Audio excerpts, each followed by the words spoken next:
Assalamualaikum, selamat sejahtera. Jadi hari ini kita masuk subtajuk yang baru bagi transformasi, iaitu yang ketiga lah, putaran. Putaran 11.4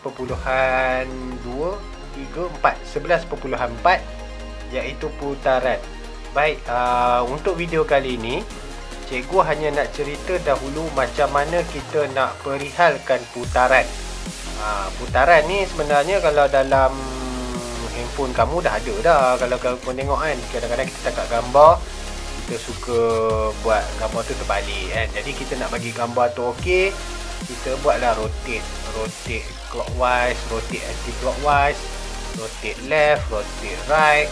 Dia macam tu lah. Perkataan rotate ni adalah putaran, rotation tu adalah putaran. Baik, kalau kita tengok yang pertama untuk hari ini, macam mana kita nak perihalkan putaran. Okey ya. Kita tengok ada 4 gambar di hadapan ni. Kita ambil contoh paling mudah lah. Jam dinding. Jam dinding yang analog, yang menunjukkan arah jarum jam. Jam digital tak ada putaran kan. Jam analog maksudnya yang ada tunjuk pukul 1, pukul 2, pukul 3, yang ada jarum jam tu lah. Okey, syarat pertama bagi putaran, dia mesti ada, yang pertama dia kena tunjuk putaran lah. Ni transformasi dia apa? Putaran. Yang kedua, diikuti oleh arah putaran. Yang ketiga, mesti ada sudut putaran. Dan yang keempat, dia mesti ada dia punya pusat putaran. Dia mesti ada syarat bagi putaran. Dia ada 3: arah putaran, sudut bagi putaran tu, dan pusat bagi putaran. Okey, selalunya arah putaran dia ada 2 je. Arah jam ataupun arah melawan jam, clockwise dengan anti-clockwise, itu sahaja. Bagi sudut pula, dia ada 2 juga. Sudut 90 darjah dengan sudut 180 darjah. Dia tak 35 ke nak. Yang tu tak ada. Cikgu rasa tak pernah jumpa soalan tu. Kalau jumpa tu memang pelik lah kan. Baik. Dan yang ketiga, dia ada pusat putaran. Pusat putaran menunjukkan dekat mana tempat tu berputar. Okey, contoh cikgu bagi contoh yang pertama ni Cikgu guna pen color lain lah. Pen color orange pula lah. Okey, contoh yang pertama, kalau kita tengok, ini katalah yang ni objek. Nampak ke? Objek. Jadi kita nak gerakkan objek kepada image yang pertama ni. Image yang pertama ni, nampak ke tulisan cikgu tu? Nampak kan? Nampak? Pakai pen color lain lah. Kata ni ke? Okey. Jadi putaran dia, arah putaran dia bergerak macam ni. Maksudnya daripada gambar macam ni, dia jadi macam ni. Dia bergerak macam ni. Okey, yang pertama kita nak tulis apa dia putaran ni. Putaran ni bergerak pada arah ikut jam. Dia ikut jam, kan? Dia ikut jam lah. Pergerakan dia ikut jam. Jadi objek pergi image dia ikut jam. Dan dia melalui sudut ni. Tengok, dia nak tahu sudut, kamu kena ambil point sini kepada point sini. So kamu gariskan melalui pusat putaran. Nak tahu sudut, kena tahu dulu pusat putaran. Pusat putaran pada A. Kita tengok seolah-olah gambar ni dia macam ni. Macam ni, cikgu tunjuk tinggal bawah sikit.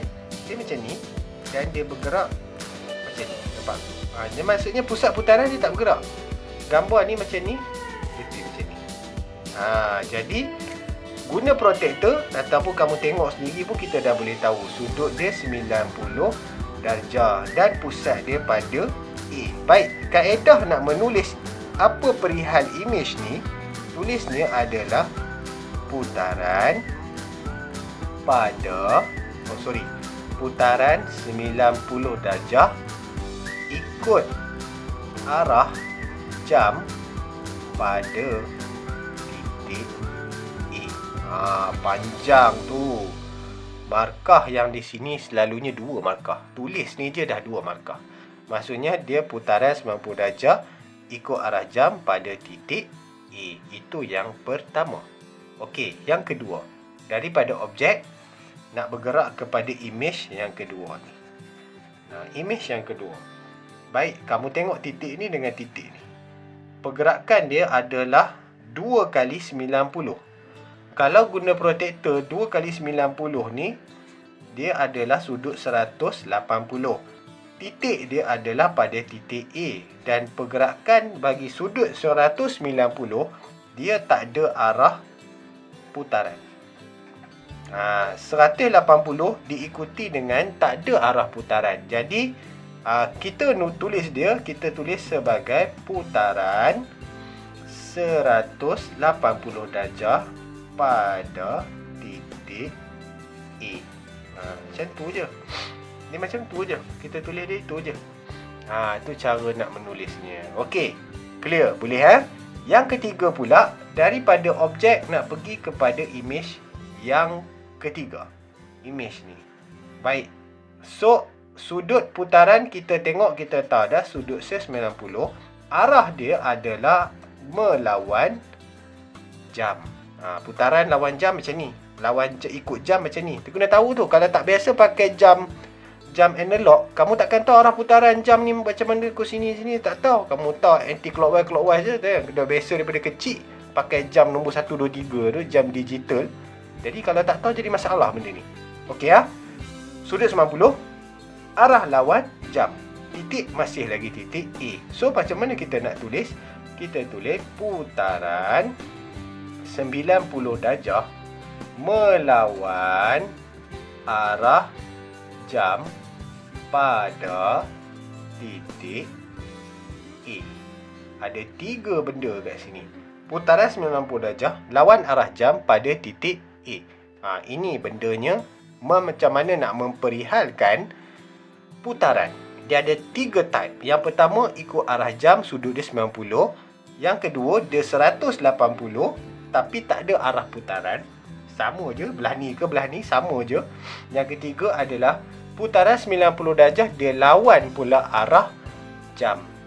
Ini adalah asas. Benda ni kena tahu dulu. Sekejap baru cikgu tunjuk 2 contoh macam mana kita nak kena pasti gambar macam mana yang menunjukkan sudut 90 darjah lawan jam, mana satu arah lawan jam, mana satu yang 180, mana satu yang ikut arah lawan arah jam dan ikut arah jam. Okey, itu saja. Kita sambung untuk contoh yang seterusnya pula. Okey, kita sambung lagi. Contoh, ada 3 contoh kat depan ni. Gambar berterabur sikit. Tak apalah, agak-agak boleh faham lah. Kita tengok contoh yang pertama. Contoh yang pertama, perihalkan putaran di bawah. Dia bagi objek, ni objek ni. Ni image. Ada tanda. Satu tak ada tanda, satu ada tanda. Ni salah ni. Okey, dia bagi objek A dan dia bagi image A prime. A prime ni taksudnya ada tanda ni lah. Dan juga ini adalah dia punya titik putaran. Okey, kaedah nak menjawab dia, kita kena kumpul maklumat dulu. Pusat putaran dia adalah koordinat 6, 5. So kita tulis 6, 5. Baca sini dulu, baru baca sini. Baca bawah, baru baca sini. 6, 5. Kemudian arah putaran dia adalah daripada sini ke sini. Nampak daripada sini macam ni. Arah putaran adalah apa dia tu? Melawan jam. Arah putaran dia lawan jam. Dan sudut putaran kalau kita tengok ujung ni pergi ke sini. Dan sudut dia 90 darjah. Nak tahu kena pakai protektor lah. Cikgu tak nak ajar lah pakai protektor tu. Kamu dah tahu dah macam mana nak guna protektor. Takkan cikgu nak ajar juga. Ataupun kamu boleh guna 2 pembaris. Kamu buat macam ni. Ni 1 pembaris. Lepas tu letak macam ni. Sudut 90 kan. Ni memang sudut 90 lah kalau dah macam ni. Ni sudut 90 lah ni. Arah putaran dia macam ni. Ni sudut 90. Ni 90 punya sudut. Okey. Okey So selesai. Lawan jam dah, sudut dah, pusat putaran dah. So kaedah nak menulis, kita tulis putaran 90 darjah arah lawan jam ataupun melawan arah jam pun boleh. Cikgu lebih selesa tulis arah lawan jam pada titik 65. Ni ayat penuh. Baru boleh dapat markah penuh. Kalau tulis putaran je tak ada markah. Tulis putaran 90 darjah je, kemungkinan markah dia 1 je kot. Kalau dia nak rezeki nak bagi 3 lah. Kalau kata dia bagi 2 markah je, silap-silap yang ni dapat 1 markah je kat situ. Okey ah. Selesai contoh pertama. Kita tengok contoh kedua. Contoh kedua, ni adalah image, yang ni adalah objek. Ni adalah dia punya titik putaran. Okey, titik putaran dia adalah koordinat 1, 1. Dan arah putaran dia, kalau kita nak tahu, kita kena sambungkan titik ni dengan titik ni. Sambungkan macam ni. Sudut 90, arah putaran, arah lawan jam ke ikut jam? Ikut jam. Arah dia ikut jam. Dia macam ni. Dia macam ni. Dia macam zap tu. Arah dia adalah mengikut jam dekat situ. Betul ke ikut jam? Betul ke? Arah dia ikut jam ke? Betul ke tu? Ya ke? Betul ke? Kita tengok balik.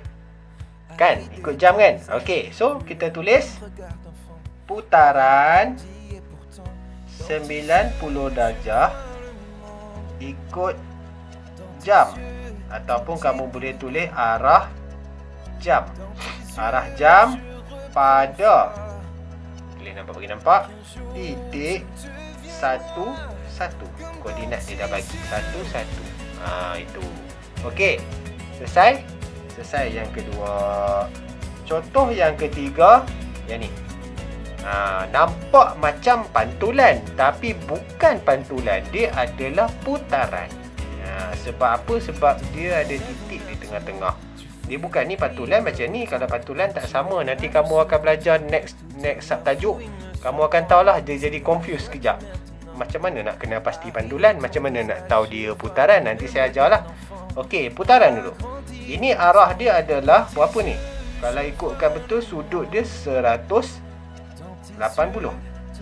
Tengok pun tahu. Kalau image dengan objek seimbas pandang, kita tengok macam macam pantulan, dia adalah sudut 180.